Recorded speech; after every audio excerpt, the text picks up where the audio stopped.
Hey everyone, welcome back to the channel. In this video, I'll show you how to share your Disney Plus account with your family in just a few simple steps. First, remember that a single Disney Plus subscription lets you create up to 7 profiles and stream on 4 devices at the same time. This makes it easy to share with family members under one account. Here's how to set it up. Log in to Disney Plus on your device. Go to your profile icon in the top right corner. Select Add Profile and create a new one for each family member. You can even choose a character icon for fun. If you want to give kids access, make sure to enable the kids' profile option for age-appropriate content. Once profiles are set up, your family can sign in using the same email and password on their own devices.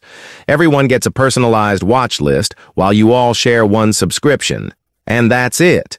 Now you know how to share your Disney Plus account with your family.